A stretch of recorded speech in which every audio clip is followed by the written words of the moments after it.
He ruled the Chicago underworld with an iron fist and a heart of ice. She was a struggling waitress, suffocating in debt entirely invisible to men like him. It was supposed to be a strict business transaction, a fake marriage for survival. But the Mafia boss never calculated the fatal risk of falling in love. The neon sign of Lou Mitchell's diner flickered, casting a sickly fluorescent glow over Penelope Hayes's exhausted face. It was 2 a.m. in Chicago, and the relentless biting wind off Lake Michigan rattled the greasy diner windows. Penelope wiped down the laminate counter for the 4th time, her worn-out sneakers squeaking against the linoleum floor. She was 24, carrying extra curves that she hid beneath oversized flannel shirts and drowning under a mountain of consequences that didn't belong to her. Her older brother Jason had vanished 3 months ago, leaving behind a gambling debt of $150,000 to the worst kind of people. Penelope was a ghost in the city. She kept her head down, worked 3 jobs, and tried not to draw attention to herself. Society had long ago taught her that girls of her size, without a silver spoon in their mouths, were either punchlines or invisible. She preferred invisible. Across town, in the towering glass monolith of the Ion Center, Matteo Romano stood looking out over the glittering skyline. At 32, Matteo was the newly crowned head of the Romano Syndicate, a ruthless empire built on shipping real estate and shadows. He was a man chiseled from marble-sharp jaw, piercing dark eyes, and a reputation that made hardened criminals swallow dryly. They called him the Ghost of Cook County. But Matteo had a problem. The old-world Italian commission that oversaw the national syndicates was traditional to a fault. They demanded stability. They demanded a family man. If Matteo wanted to secure his father's seat on the High Council and prevent a bloody turf war with the rival Costa family, he needed a wife. Immediately. "I won't marry one of their pampered, backstabbing daughters," Matteo growled, his deep voice vibrating in the cavernous office. He turned to his consigliere, Enzo Bianchi. "If I marry a Mafia princess, I invite a spy into my bed. I need someone entirely disconnected. A pawn. Someone who won't ask questions, won't expect romance, and most importantly, someone who won't tempt me into a distraction." Enzo, a silver-haired man with calculating eyes, slid a manila folder across the mahogany desk. "I found her. She owes one of our street bosses $150,000. Her brother skipped town. She's a nobody, Matteo. Works at a diner, lives in a shoebox in Pilsen, and she's not your usual type." Matteo opened the folder. A grainy surveillance photo stared back at him. Penelope Hayes. She had soft round cheeks, a mass of unruly auburn hair, and a full curvy figure wrapped in a hideous apron. She wasn't a glossy supermodel. She wasn't a threat. "Bring her to me," Matteo commanded. The next evening, Penelope was shoved into the back of a tinted Lincoln Navigator by 2 men in expensive suits. She was trembling certain that this was the end. Jason's debt had finally caught up to her. When she was marched into the penthouse office of the Aeon Center, she kept her eyes glued to the plush carpet, her heart hammering against her ribs like a trapped bird. "Sit," a voice commanded. It was deep authoritative and sent a shiver straight down her spine. Penelope looked up and her breath hitched. The man sitting behind the desk was intimidatingly handsome, radiating a dark, suffocating power. He wore a tailored charcoal suit that emphasized his broad shoulders. "I don't have the money," Penelope blurted out, her voice shaking but her chin stubbornly high. "I need more time. I'm working as much as I can." "I don't want your money, Miss Hayes," Matteo interrupted smoothly. He leaned forward, lacing his fingers together. "I want your time. 1 year to be exact." Penelope blinked, confused. "What? Your brother owes my associates $150,000. It is a debt that would take you a lifetime to pay off on a diner waitress's salary. Matteo stated, his gaze raking over her without an ounce of warmth. I am willing to wipe the slate clean.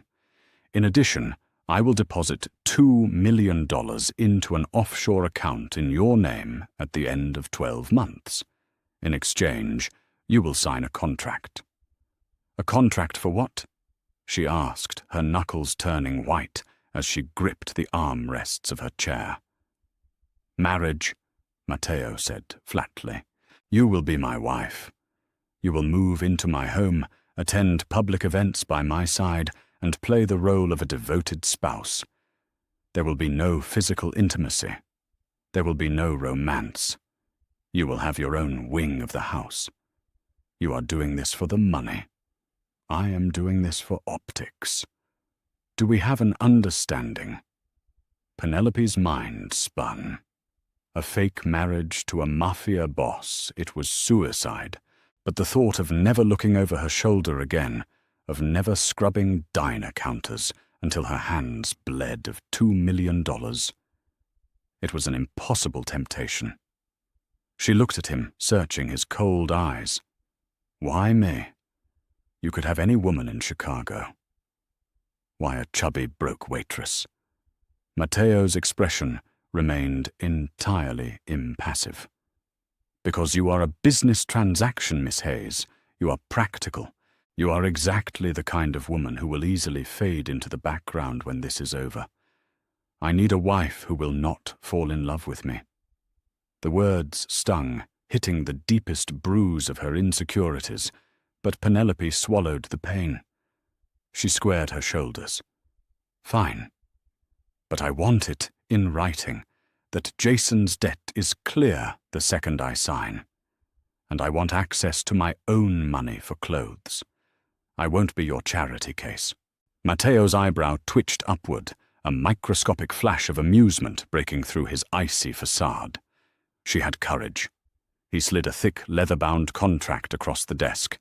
Sign on the dotted line, Mrs. Romano. Within 48 hours, Penelope's life was completely unrecognizable. She was whisked away from her cramped apartment in Pilsen and relocated to Matteo's staggering multi-million-dollar penthouse overlooking Lakeshore Drive.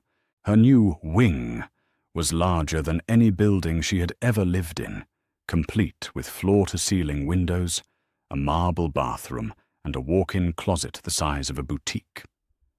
But the luxury felt suffocating. She was a bird trapped in a beautiful, terrifying cage. The first major hurdle was the annual Cook County Charity Gala, an event Matteo was heavily sponsoring to cement his image as a respectable pillar of the community. To prepare, Matteo had hired Chicago's most elite styling team. Penelope stood awkwardly in the center of her bedroom, while a haughty, rail-thin stylist named Fiona circled her like a shark. Fiona clucked her tongue, pinching the fabric of the expensive emerald silk dress they were trying to force onto Penelope's body. It's just, the proportions are all wrong. Fiona sighed loudly, speaking to her assistants, as if Penelope weren't in the room. We need something with heavy draping. We have to hide these problem areas. Her hips are simply unmanageable. Maybe a corset to suck all this in. Penelope felt tears prick her eyes. She stared at the floor, wrapping her arms around herself, feeling like the ugly duckling who had accidentally wandered into a swan lake. There are no problem areas. The deep, freezing voice cut through the room like a blade. Everyone froze. Matteo stood in the doorway, fully dressed in a black tuxedo that made him look like a dark, lethal god. His eyes were fixed entirely on Penelope, taking in the emerald silk that clung to her generous curves, the soft flush of humiliation on her cheeks. "Mr. Romano," Fiona stammered, offering a nervous smile. "I was just explaining to Penelope, that high fashion isn't generally tailored for her specific body type. We are trying to minimize the width. You're fired, Matteo said. The words were quiet, but they carried the weight of a judge's gavel. Fiona gasped.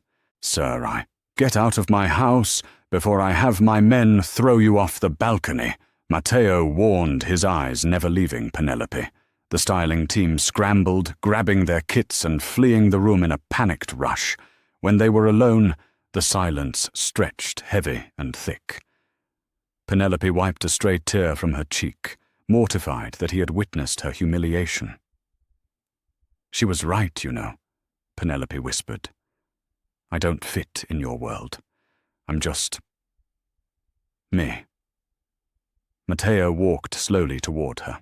For a man so large, he moved with the silent grace of a predator. He stopped just inches away.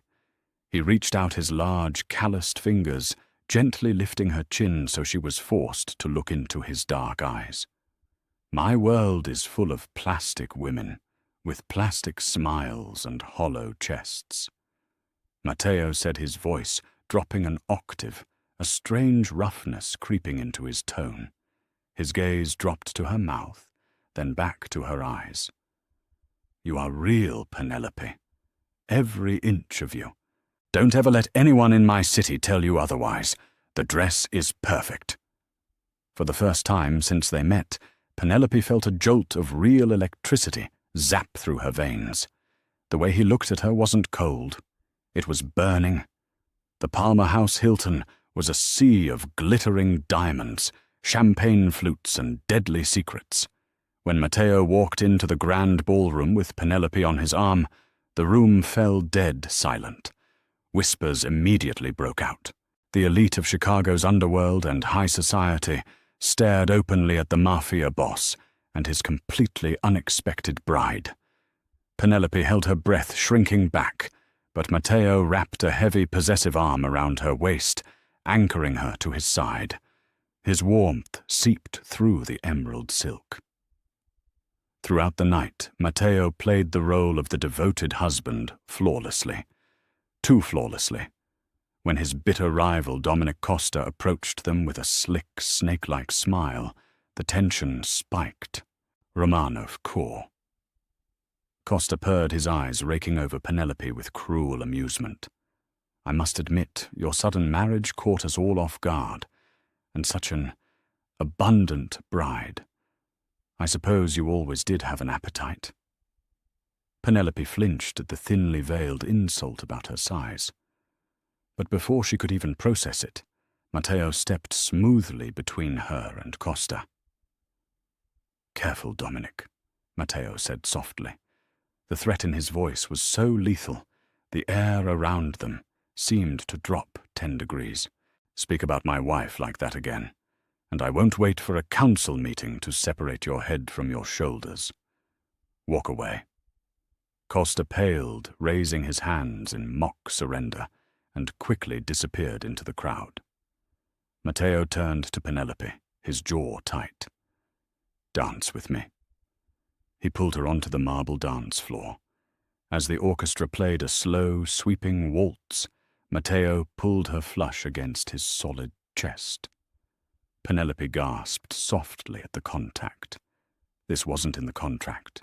You didn't have to threaten him for me. She whispered, her hands resting nervously on his broad shoulders. He disrespected you. No one disrespects my wife. Matteo replied, his hand splaying wide across her lower back, pulling her closer, so her soft curves molded perfectly against his hard frame. He realized with a sudden, terrifying jolt of panic how right she felt in his arms. He had hired her because she was supposed to be easy to ignore. Instead, her genuine warmth, her sweet scent of vanilla, and the soft, beautiful curves of her body were driving him insane. He was obsessed with her. As the gala ended, they rode back to the penthouse in a heavy, suffocating silence. The air between them in the back of the SUV was thick with unsaid words and an undeniable growing attraction.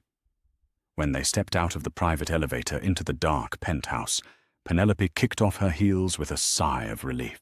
"Well, I think we survived day one of the illusion," she joked, walking toward the massive floor-to-ceiling windows overlooking the dark waters of Lake Michigan.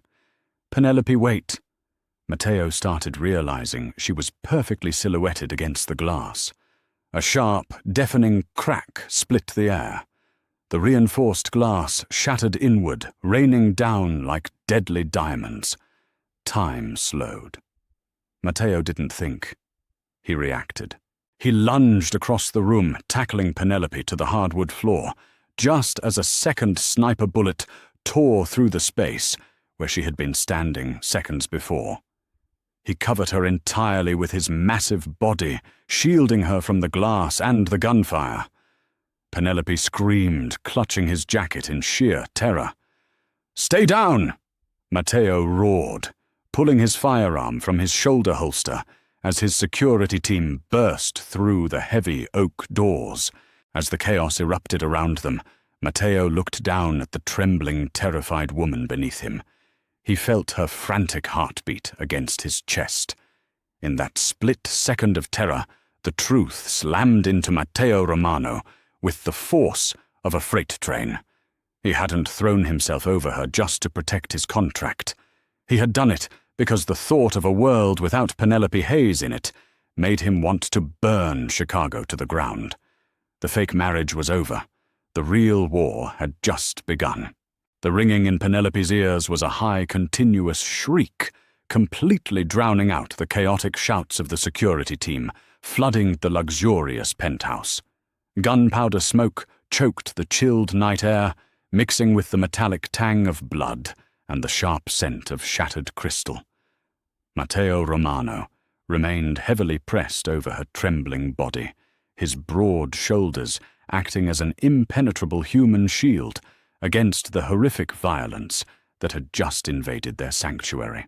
His chest heaved against hers, his heart hammering a frantic, terrifying rhythm that matched her own. Slowly, the deafening echoes of the sniper's gunfire faded into the wailing sirens of Chicago police cruisers, echoing from the distant streets, far below, Lake Shore Drive. "Clear!" shouted Enzo, sprinting into the devastated living room with his weapon drawn. "The perimeter is secure, boss. The shooter took the shot from the roof of the adjacent commercial building. Our guys are already sweeping the stairwells, but he is likely gone." Matteo finally shifted his massive weight off Penelope. His dark eyes were wild, completely stripped of their usual icy calculation. He reached down his large, calloused hands, surprisingly gentle, as he grabbed her shoulders and pulled her up from the hardwood floor. He scanned her face, her arms, and her beautiful emerald dress with terrifying intensity, searching for any sign of a fatal wound. "Are you hit?" Matteo demanded, his voice a gravelly, desperate rasp. "Penelope, look at me. Are you bleeding?" I don't think so," she stammered, her voice cracking as a violent shiver wrecked her curvy frame. She looked down at her hands. There was a thin, stinging slice across her left collarbone where a jagged piece of flying glass had grazed her pale skin. A single drop of crimson blood stained the green silk. Matteo saw the blood, and a terrifying, animalistic fury crossed his handsome face. He turned to Enzo, his expression transforming into a mask of pure, lethal rage. It was Dominic Costa. "I want his streets burned. I want his businesses dismantled. I want every single man who takes a paycheck from the Costa Syndicate hunted down before the sun rises. Matteo the High Council will retaliate if we start a full war without proof," Enzo warned cautiously. "I am the proof," Matteo snarled, picking Penelope up into his arms as if she weighed absolutely nothing. "Prepare the convoy. We are moving to the Lake Geneva estate immediately. Nobody knows that property exists except my inner circle. We leave in 5 minutes." The frantic drive across the state line into Wisconsin was a blur of flashing highway lights and suffocating tension. Penelope sat shivering in the back of the armored SUV, her mind struggling to process the horrific reality of the Mafia world she had willingly married into. This was not a movie. Real bullets had shattered her living room. Real men wanted her dead simply because she wore the Romano name. When they arrived at the sprawling fortress-like estate, hidden deep within the dense pine forests of Lake Geneva, the sun was just beginning to peek over the horizon, casting a pale, cold light over the frozen lake. Matteo escorted Penelope directly into the master suite, a massive room dominated by a stone fireplace and dark mahogany furniture. He locked the heavy oak door behind them. He walked into the adjoining bathroom and returned a moment later with a first aid kit. He sat on the edge of the plush bed beside her. His demeanor entirely shifted from the ruthless mob boss who had just ordered the destruction of a rival family.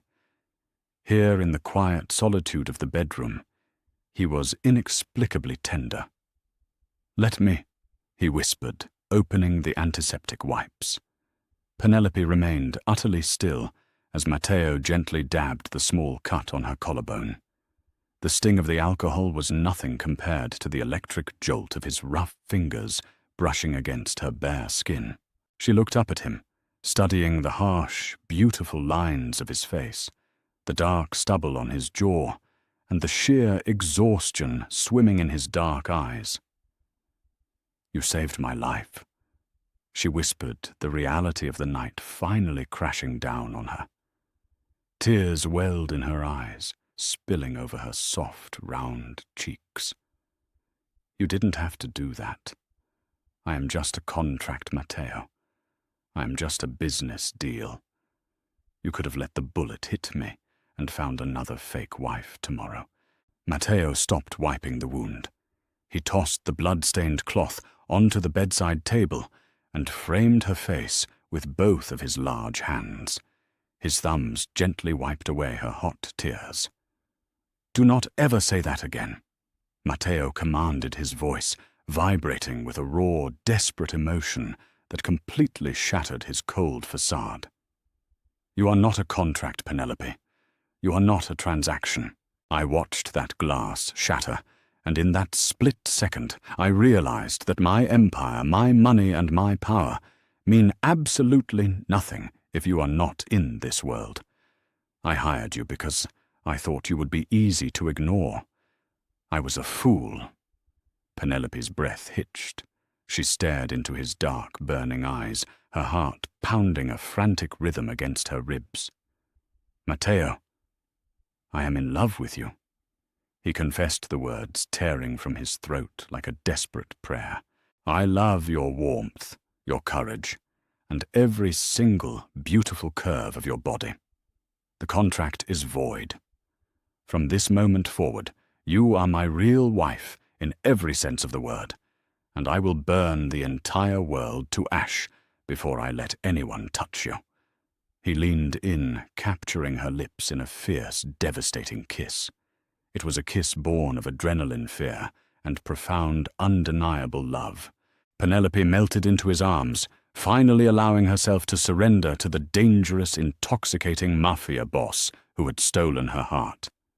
But their fragile bubble of peace was destined to shatter. The next morning, while Matteo was coordinating security perimeters with his men outside, Penelope walked down to the estate's massive kitchen to get a glass of water. A quiet, unassuming maid named Rosa was scrubbing the granite countertops. As Penelope walked past, Rosa nervously bumped into her, secretly slipping a cheap plastic burner phone into Penelope's oversized sweater pocket. "Answer it in the bathroom," Rosa whispered, fearfully refusing to make eye contact. "If you do not, he will kill him." Penelope's blood ran cold. She hurried into the nearest powder room, locking the door with trembling hands. She pulled the burner phone from her pocket. There was one unread text message. It was a photograph. Penelope gasped, slapping a hand over her mouth to muffle her scream. It was her older brother, Jason. He was tied to a rusted metal chair, his face beaten raw and bloody. He looked terrified. The background of the photo showed the decaying, recognizable brick walls of the old abandoned Finkel and Son steel plant back in Chicago. A second later, the phone buzzed in her hand. The caller ID was blocked. She answered it, pressing the plastic to her ear. "Hello, Mrs. Romano." Hi. Dominic Costa's greasy, sinister voice hissed through the speaker. "I apologize for ruining your lovely gala last night. It seems my shooter missed, but I have something that belongs to you." "Please," Penelope begged, tears streaming down her face. "Let Jason go. He owes you the money, I know, but I can get it. Matteo gave me access to offshore accounts. I can pay you triple what he owes." Costa laughed, a cruel, grating sound. "This isn't about your pathetic brother's gambling debts anymore, sweetheart. This is about power. Matteo embarrassed me. He thinks he can consolidate power with his sweet, chubby little bride by his side. Here is the deal. Tonight at midnight you will go into Matteo's private study. You will unlock the safe and steal the encrypted ledger containing the Romano family's offshore routing numbers. Then you will drive to the old steel plant alone. If you tell Matteo or if you refuse, I will mail your brother to you in several small boxes. Do we have an understanding?" The line went dead. Penelope sank to the cold tile floor, clutching the phone to her chest, trapped in an impossible nightmare. The heavy grandfather clock in the estate's hallway chimed 11. The safe house was silent, heavily guarded by armed men outside. Penelope stood in the dark bedroom, clutching the burner phone. Dominic Costa's ultimatum echoed in her mind, a cruel loop. She had to steal the ledger or her brother died. She walked toward the heavy wooden door of Matteo's study. She punched in the code he had trusted her with. The lock clicked, and she stepped into the masculine room. Swinging the painting aside, she revealed the hidden wall safe. Her trembling hand reached out to enter the secret combination. But she stopped thinking about Matteo's dark, desperate, loving eyes. He had defended her honor against Costa's very cruel insults. He made her feel beautiful, cherished, protected, and truly seen. Betraying him would destroy his entire empire and kill him. Costa was a snake. He would never let Jason live. Penelope lowered her hand, closing the painting over the safe. She turned around and marched straight down the long hallway. She reached the tactical war room where Matteo was working. Matteo looked up, his harsh features softening at the sight. Seeing tears streaming down her pale cheeks, his posture stiffened. Penelope walked up, slamming the plastic phone onto the map. "Costa has my brother." Penelope choked out, her voice breaking. "He bribed a maid and told me to steal ledgers. I must bring them to the steel plant at midnight." Matteo stared at the phone, then slowly met her gaze. The silence was absolute. Enzo instinctively braced for explosive anger. "Why did you leave the ledger?" Matteo asked very quietly. Penelope squared her shoulders, staring the terrifying Mafia boss down. "Because you are my husband, and I truly love you. I choose you, Matteo. But please, help me save him." A profound, staggering wave of emotion instantly crashed over Matteo. In his violent life, loyalty was bought with blood money. This beautiful woman just handed him her brother's life completely. He walked around the table, pulling Penelope into his chest. "You just saved your brother's life, my fierce queen." "Enzo." "Yes, boss." Enzo instantly snapped to attention with sheer focus. "Mobilize the strike teams and arm everyone with heavy artillery. Dominic Costa thinks he can blackmail my completely devoted wife. Tonight we do not negotiate. We completely eradicate his syndicate." An hour later, black SUVs rolled into the industrial park. The sprawling complex was a graveyard of broken, twisted metal. Inside the main warehouse, Costa stood smoking a cheap cigarette. Jason Hayes was tied to a chair, shivering and bleeding. "She is late," Costa sneered, looking at his gold Rolex. "It seems your fat sister does not care about you." Suddenly, the massive steel doors blew inward with deafening explosions. Smoke billowed heavily into the cavernous, absolutely terrified warehouse space. Out of the smoke stepped Matteo carrying an assault rifle. His elite enforcers poured into the room behind him swiftly. "Costa!" Matteo roared, his voice echoing against the metal walls. A chaotic, brutal firefight suddenly erupted within the dark warehouse. Gunfire illuminated the dark space in violent, bright strobe flashes. Matteo moved with terrifying, calculated precision, dropping Costa's soldiers swiftly. He was a demon unleashed, fighting for his loving wife. Enzo and 2 enforcers swiftly cut down the remaining guards. They dragged the terrified brother behind a concrete pillar safely. Realizing his men were slaughtered, Costa sprinted toward the back. Matteo tossed his rifle aside, drawing his silver pistol immediately. He caught Costa at the edge of the rusted catwalk. He violently slammed the screaming man against the iron railing. Costa gasped heavily as dark blood freely dripped from him. "Wait, Romano, we can make a deal to split territory." Matteo pressed the hot pistol directly beneath Costa's terrified chin. His dark, unforgiving eyes were utterly merciless in the gloom. "You called my wife fat and threatened her innocent family. There are absolutely no deals, Dominic, only very fatal consequences." Matteo pulled the trigger without a single ounce of hesitation. The echoing gunshot signaled the absolute end of Costa's syndicate. It cemented Matteo Romano as undisputed king of Chicago's underworld. 3 weeks later, the bright morning sun completely flooded in. It perfectly illuminated the repaired windows of the magnificent penthouse. Jason was safely recovering in a private, highly secure clinic. Matteo walked into the study, holding the fake marriage contract. Without a single word, he tore the expensive paper perfectly. He tossed the shredded contract straight into the roaring fireplace. He dropped to one knee, pulling out a velvet box. Inside rested a breathtaking, flawless, absolutely massive diamond engagement ring. "Marry me, Penelope, for real this time," Matteo said softly.